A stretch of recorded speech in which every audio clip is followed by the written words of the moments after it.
chroniques sexo dans la tête d'une ex-coach. Avec ta coach de vie, Laure Bocry. Et maintenant, on retrouve une voix qu'on aime entendre ici sur Panic. Laure Bocry, coach de vie et sexologue. Elle nous propose chaque fois une plongée sensible dans les méandres de nos émotions, nos relations, nos corps. Aujourd'hui, elle nous partage une nouvelle chronique, toujours avec justesse et bienveillance. Salut Laure. Salut Baud. Comment ça va ? Super, merci. Alors, quel va être le sujet de ce jour ? Eh bien, le sujet du jour, c'est une question un peu originale. Le pénis est-il un clitoris ? Je t'avoue que je me suis jamais posé la question. Eh bien, écoute, il n'est jamais trop tard. Alors, pourquoi j'ai choisi d'aborder ce sujet aujourd'hui et pourquoi ce titre ? Bien contrairement aux apparences, non, ce n'est pas pour faire le buzz, mais bien parce que la réponse n'est pas si évidente que ça. Alors, cette question, en réalité, elle illustre tout à fait la méconnaissance de nombre d'entre nous sur des sujets essentiels de la sexualité. D'ailleurs, c'est un sujet que j'aborde souvent en consultation lorsqu'on parle de plaisir sexuel et en particulier d'anatomie. Alors, puisqu'on parle de méconnaissance, j'en profite pour faire un petit point sur notre éducation sexuelle. Je vous apprends rien, on est très mal informé sur la sexualité. Ça, c'est un constat que je fais tous les jours en consultation. Et ça me rend vraiment triste parce que ce manque d'information crée énormément de malentendus et énormément de souffrances. Mais aujourd'hui, en Belgique, quels sont les moyens pour s'éduquer correctement ? Alors aujourd'hui en Belgique, à l'école, déjà pour commencer, on a 2 fois 2 heures d'EVRAS. Alors je rappelle pour celles qui n'auraient pas suivi, EVRAS ça veut dire éducation à la vie relationnelle, affective et sexuelle. Et on y parle de respect de soi et d'autrui, de consentement, de droits humains, de rapport à notre corps, de comment se protéger des violences. Et puis bien sûr des bases à connaître pour limiter les problèmes liés à la découverte de la sexualité, et en particulier tout ce qui concerne les IST et le risque de grossesse non désirée. Mais à l'école, on peut passer que des informations qui correspondent à l'âge des enfants, évidemment, pour ne pas les confronter trop tôt à la sexualité. D'ailleurs, je rappelle que le premier cours d'EVRAS, il arrive environ à l'âge de 12 ans, et que c'est dans le second, vers 14 ans, qu'on aborde vraiment des sujets de sexualité.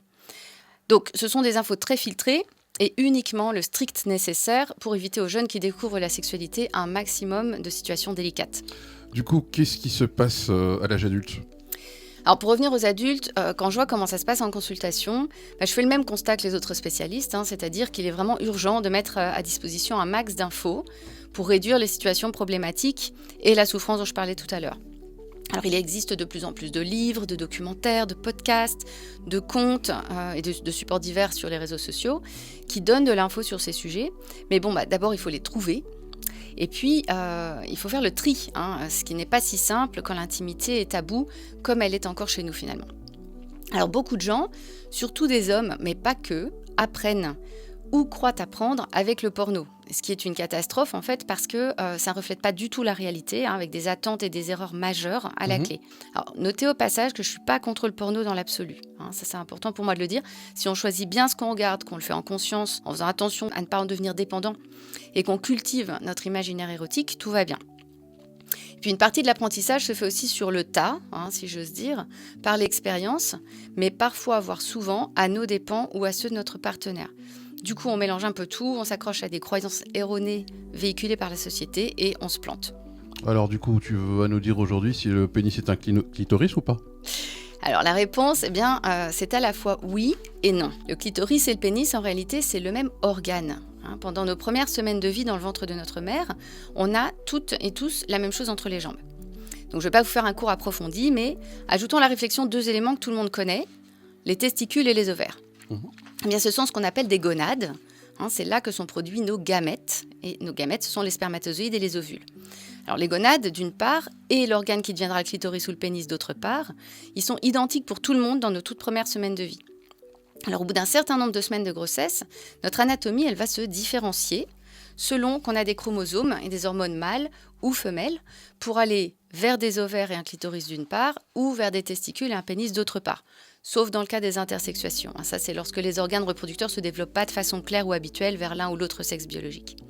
Alors pour le corps mâle, on parle de pénis qui est composé entre autres d'un gland et de zones spongieuses et caverneuses. On parle de corps spongieux et caverneux. Donc une partie de ces corps spongieux et caverneux, elle est à l'intérieur du corps et l'autre, elle en sort. Lorsque l'excitation sexuelle monte, ces corps ils se gonflent de sang, ce qui crée l'érection. Pour ce qui est du corps femelle, le clitoris, eh bien, c'est le même organe, mais avec une forme un peu différente. Et il se trouve presque exclusivement à l'intérieur du corps. Il est composé des mêmes corps caverneux et spongieux que le pénis, ainsi que d'un gland comme le pénis, mais là, c'est la petite partie qui sort du corps en haut de la vulve. Et d'ailleurs, on a longtemps cru que le clitoris, ça se limitait à cette petite partie.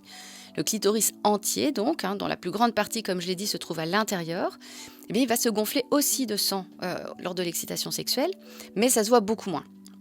Ce gonflement, il est visible à la fois au niveau du gland du clitoris, qui peut d'ailleurs avoir différentes tailles, mais également au niveau des petites et des grandes lèvres de la vulve. Donc parfois, c'est gonflé entre les jambes. C'est pour ça. Une autre différence entre ces deux organes essentiels à connaître, et c'est un peu le but de toute cette explication que je vous explique ici, c'est que lorsqu'on souhaite mieux comprendre le plaisir des personnes qui ont un vagin, eh bien, il faut savoir que le clitoris met beaucoup plus de temps à se gonfler de sang que le pénis avec l'excitation sexuelle. On estime que pour un clitoris, ça peut prendre entre 10 et jusqu'à parfois 60 minutes, selon les chiffres que j'ai trouvés.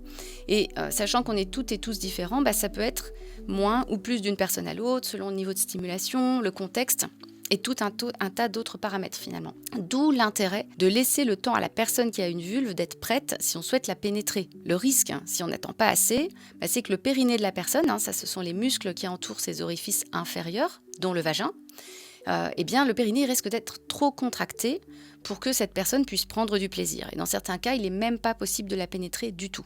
Donc, relax. Ça explique pourquoi on dit toujours que les préliminaires sont importants. Eh bien, voilà, merci Baude. D'ailleurs, j'en profite pour rappeler que les préliminaires ne sont pas des gestes permettant de préparer à la pénétration. Voir les choses de cette manière, c'est considérer que la pénétration, c'est l'objectif final de tout échange sexuel, alors qu'il est tout à fait possible de kiffer un rapport sans pénétration, puisque toute caresse sexuelle, finalement, quelle qu'elle soit, elle est importante et elle peut donner énormément de plaisir aux deux partenaires. Donc n'hésitez pas à explorer autant de manières que possible de prendre et de donner du plaisir, et retenez que développer vos compétences pour donner du plaisir à l'autre, ça vous sauvera la vie le jour où votre érection se mettra en grève, et croyez-moi, ça peut arriver à n'importe qui sans crier gare.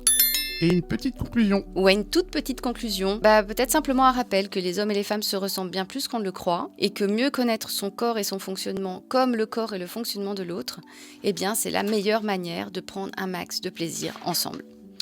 Merci Laure pour cette chronique toujours aussi éclairante. Si vous avez envie d'aller plus loin, de parler, d'être accompagné, Laure Bouquerie reçoit en consultation à Bruxelles. Vous pouvez la retrouver sur sexologue.brussels ou la contacter directement. Et bien sûr, on la retrouve très bientôt dans une prochaine chronique sur Radio Panique. Merci à toi Laure, à bientôt. Merci Baude, à bientôt. Vous écoutez Radio Panique.